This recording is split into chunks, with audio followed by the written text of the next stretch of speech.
बिस्मिल्लाहिर्रहमानिर्रहीम। आज हम लोग फोर्स एंड प्रेशर के बारे में पढ़ेंगे। हो सकता है खाली फोर्स ही कवर हो, ठीक है।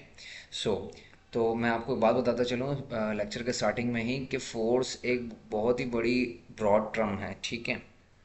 तो इसको समझने के लिए आपको जो है कुछ चीज़ें जाननी ज़रूरी हैं। फॉर एग्जांपल हम लोग यूजुअली 4, 5, 6 क्लास में जो हमारी प्राइमरी क्लासेस होती हैं उसमें यही बात सिखाई जाती है कि जो फोर्स है वो पुश एंड पुल है, ठीक है। और मैं भी आपको यही दर हकीकत यही डेफिनेशन भी अभी इसमें लिख के बताऊंगा, लेकिन क्योंकि हम अब थोड़ा सा आगे चीज़ें एडवांस होती जा रही हैं और चीज़ें ऐसे नहीं चलती जैसे हमें दिख रही हैं, तो लिहाजा सिर्फ फोर्स को सिर्फ हम ये नहीं बोलेंगे फोर्स सिर्फ धकेल सकती हैं चीज़ों को, या चीज़ों को जो है धकेलने की कोशिश करती है, ठीक है। हम सिर्फ यही नहीं बोल सकते, क्योंकि वजह ये भी है एक कि जो हमारी ग्रेविटी है, ठीक है, जो हमारा वेट होता है, वेट भी क्या है, दर हकीकत एक फोर्स है।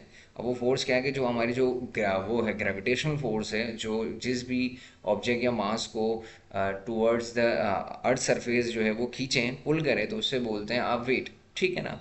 तो ये हमारा जो वेट है, अब जाहिर सी बात है मेरा भी कोई ना कोई वेट होगा, तो ये क्या है, ये भी एक फोर्स है, ठीक है। तो हम फोर्स, मैंने जैसा कि आपको बोला कि ब्रॉड टर्म है, इसको आप इतनी आसानी से नहीं समझ सकते, ठीक है। तो उसको समझने के लिए आपको मतलब 3, 4 क्लासेस चाहिए।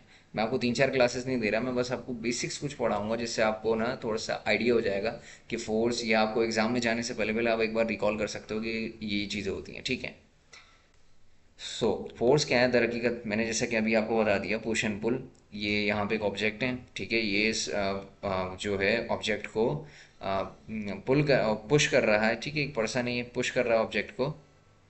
तो अब जाहिर सी बात है जब इसको धकेलेगा वो, तो इसकी जगह चेंज होगी। तो फोर्स को ये भी कहा जाता है कि force can be use to change the direction और use to change the position of an object, ठीक है जी। तो इसमें कहीं ना कहीं ताल्लुक मोशन का भी होता है, तो वो हम बाद में पढ़ेंगे, ठीक है। वो आज हमारा टॉपिक नहीं है, आज हमारा टॉपिक खाली फोर्स के ऊपर है। याद रखिएगा फोर्स के दो मेन पैरामीटर्स हैं, ठीक है, जैसा कि मैंने आपको उसकी डेफिनेशन बता दी। हम लोग सब बचपन से याद कर रहे हैं कि push and pull is called force. जैसे कि हम सुपर मार्केट में जाते हैं तो वहाँ पे भी उसके डोर पे पुश या पुल लिखा हुआ होता है, ठीक है। दर हकीकत हम उस पर फोर्स अप्लाई करते हैं ताकि डोर जो है वो ओपन हो, ठीक है। एक छोटी सी एग्जांपल थी। सेकंड थिंग मैं आपको एक बात बोलूँगा, इसके दो पैरामीटर्स हैं, क्या है वो, एक मैग्नीट्यूड होना चाहिए फोर्स में, और दूसरा डायरेक्शन होनी चाहिए। आप किस डायरेक्शन से फोर्स लगा रहे हैं ये मैटर करता है, और कितनी फोर्स लगा रहे हैं ये मैटर करता है, ठीक है। उसकी मैग्नीट्यूड, उसकी वैल्यू कितनी है, ठीक है।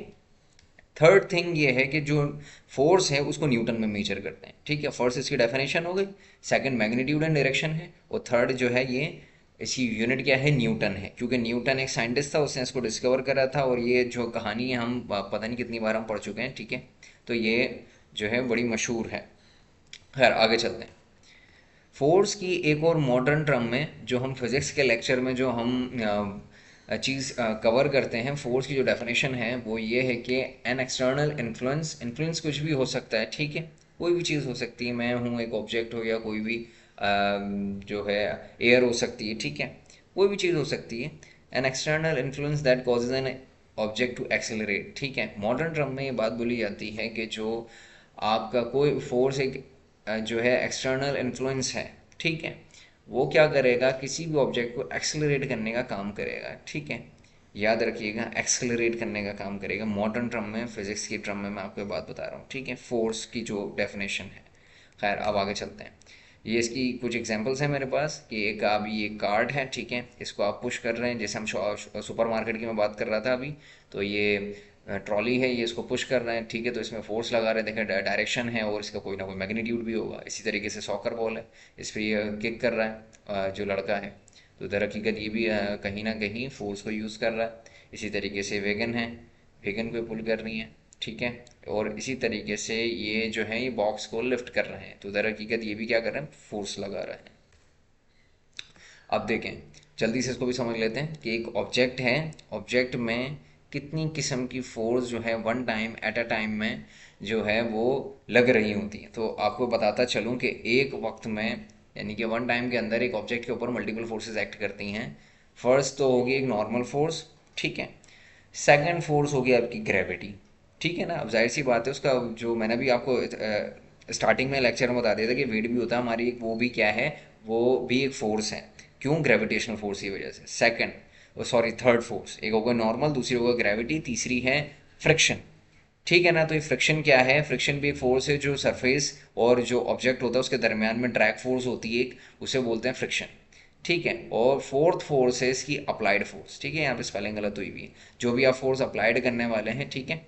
चौथी जो फोर्स है, जो आप इसकी चीज़ को चेंज करने के लिए या इसको एक्सेलरेट डिसेलरेट करने के लिए जो भी आप अप्लाइड फोर्स लगाने वाले हैं, वो क्या है, वो है यहाँ पे वो दी जा रही है। तो दर हकीकत वन टाइम में जो एक ऑब्जेक्ट के ऊपर चार मल्टीपल फोर्सेस जो हैं वो एक्ट कर सकती हैं। एक है अप्लाइड फोर्स, दूसरी फ्रिक्शन, तीसरी ग्रेविटी, चौथी जो है नॉर्मल फोर्स। ठीक है। अब क्या है, मैंने यहाँ पे एक और डेफिनेशन इसकी लिखी है कि फोर्स का जब भी कभी किसी ऑब्जेक्ट पे एक्ट करेगी तो क्या होगा कि वो एक्सेलरेट करने के लिए काम आएगा, डिसेलरेट करने के लिए काम आएगा। एक्सेलरेट कहते हैं चीज़ों में मोशन प्रोड्यूस करना, ठीक है, आप इस तरीके से समझ सकते हो। और डिसेलरेट मतलब उसके मोशन को रोकना। चेंज डायरेक्शन का मतलब है कि आप उसकी डायरेक्शन को चेंज कर दो। ठीक है, जैसे फॉर एग्जांपल ये देखें, ये फॉर एग्जांपल इधर देख लें आप, ये सॉकर बॉल है, ये देखें इसकी डायरेक्शन जो है ये पहले इधर ही रखा हुआ होगा। ठीक है, या फुटबॉल इधर आ रही होगी।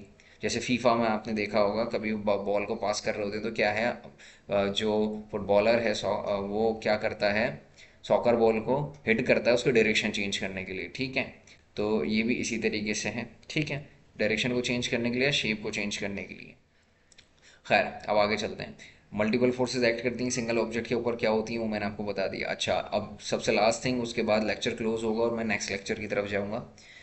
सबसे लास्ट में नेट फोर्स भी क्या है, नेट फोर्स को कहते हैं रिजल्टेंट फोर्स। अब मैं क्या करूँ, इन सब फोर्सेस को जमा कर दूं तो मेरे पास क्या आ जाएगी, एक रिजल्ट आ जाएगा। जैसे आपके अब रिपोर्ट कार्ड में रिजल्ट डे के दिन आपके क्या करते हैं, सारे मार्क्स को जमा करके एक रिजल्ट कार्ड आपको बना के देते हैं। इसी तरीके से ये क्या है, ये सारी फोर्सेज, अब इनको जब मैं जमा कर लूंगा तो एक रिजल्टेंट मेरे पास फोर्स आ जाएगी, जैसे क्या बोलते हैं, नेट फोर्स बोलते हैं।